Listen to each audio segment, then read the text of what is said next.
son. I owe you an apology. I shouldn't have lashed out like that. You have to understand, I've never been very good at this. Never mind that we live rather extraordinary lives. Yeah, I kind of liked my ordinary one. You can't escape who you are, Desmond. So I've noticed. Look, it's silly for us to go back and forth like this. I admit, I did a shitty job raising you. I apologize, I'm sorry. But it's important you understand it didn't come from a bad place. You're my son. I love you. I guess I was so busy trying to make sure nothing bad happened, I didn't consider the consequences. Truce.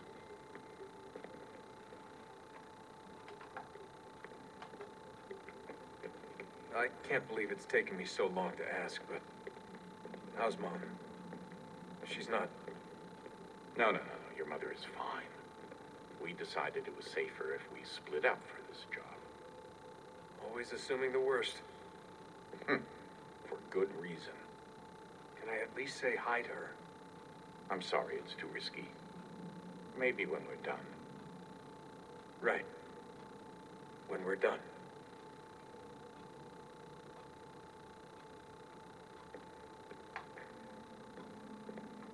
Okay.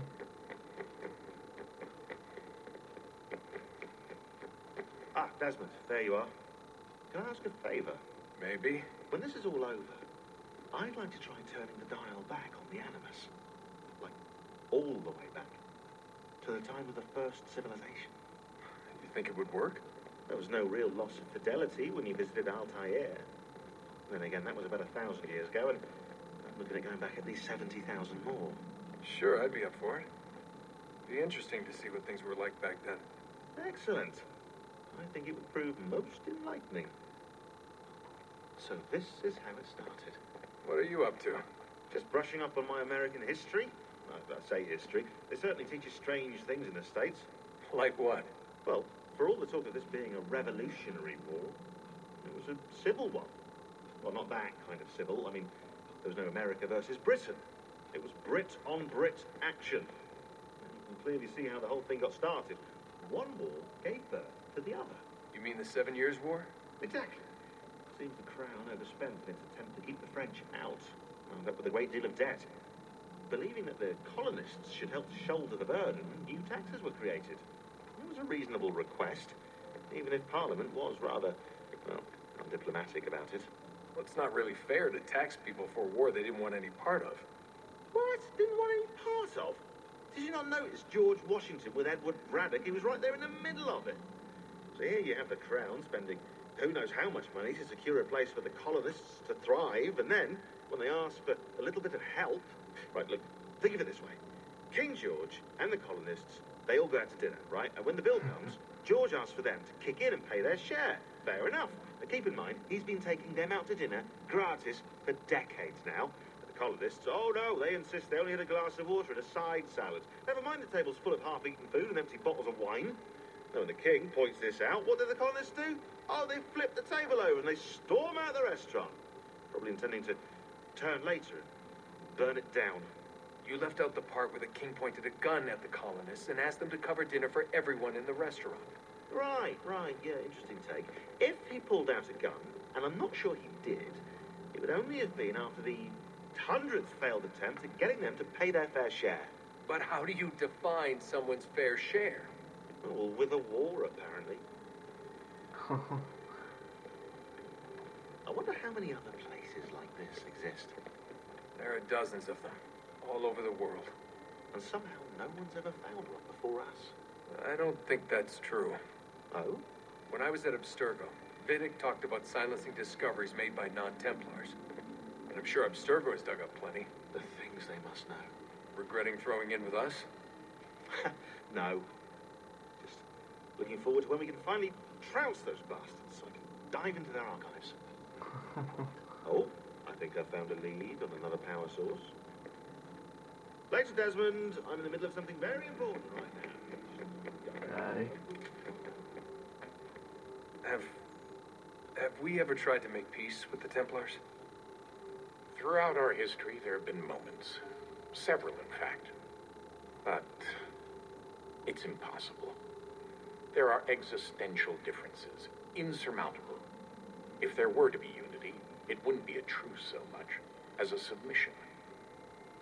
But knowing what's about to happen, wouldn't it make sense to try and talk to Vidic? Come to an arrangement, even if it's only temporary? We'd all be so busy watching our backs, nothing would get accomplished. Imagine that. We're more productive at war.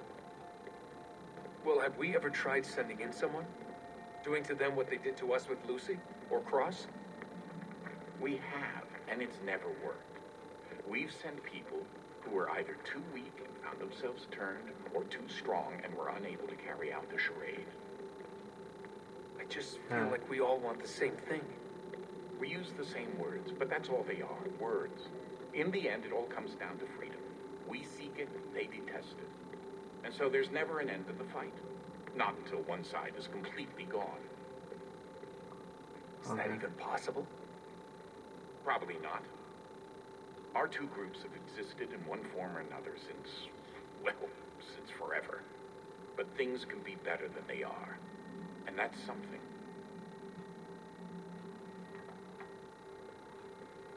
Did you look for me, Dad? When I was gone? Every day. Come on. I mean it. Every night I'd look, searching for your name or variations of it, hoping you'd slip up. Abstergo only found you first because they had better access. A few more days and it would have been me. Well, I'm here now. And I'm glad. Okay. Do you think Lucy regretted what she was doing? I used to think I knew her well, but clearly that wasn't the case. So I really can't give you an honest answer. She seemed so sincere, though. Like she really wanted to make a difference. Yes, well, when I first met him, I thought the same thing about Cross. It just keeps happening over and over again.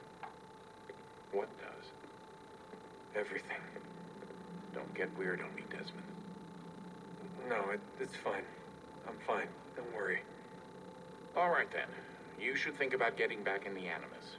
We've got to find that key. We should probably get back to Connor. Alright.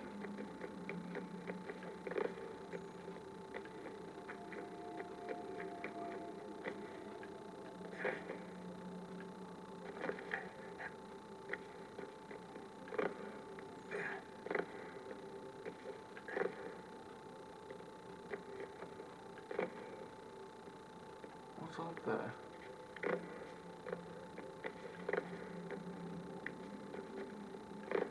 Don't know.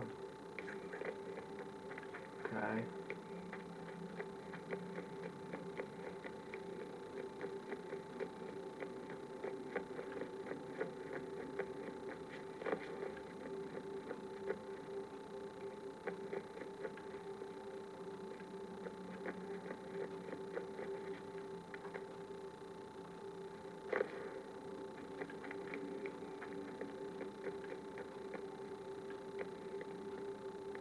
Where do I put this thingy in?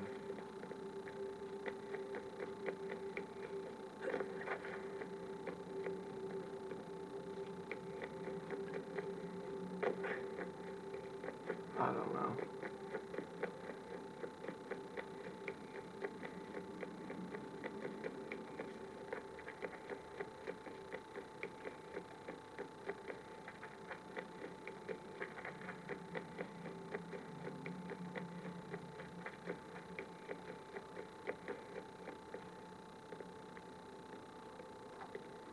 I know everyone thinks I'm being silly, but I can't shake the feeling we're being watched. We are being watched. By Juno. Or some version of her. Do you think it's a recording? Or is she a ghost? Or something else? Is she talking to us the way Minerva talked to Ezio? No clue. I mean, who knows what else they were working on down here? There's still so many rooms we don't have access to.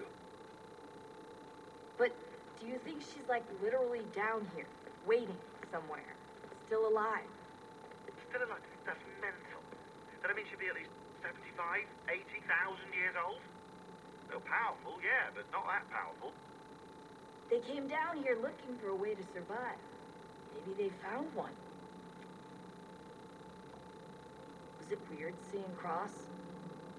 What do you mean? It's different for you. You don't know about what happened, I guess. For a long time, he was important to us. He was a different person. Sean said he was a sleeper agent, like Lucy. It was different. She made a choice, but Cross, if you read the files, Abstergo just... They did terrible things to him. Rebecca? You're lucky. We all are. We have people who care about us, who look out for us. He was all alone, and the people he thought he could trust, they used him. Did you know him? No, but I knew Hannah. Who's that?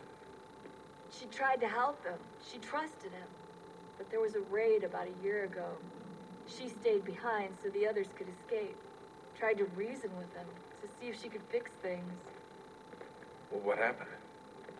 What do you think happened? He killed her. That's what he does. That's all he knows how to do. Sometimes it seems like that's all any of us know how to do. Rebecca, I just want to be alone right now. Yeah.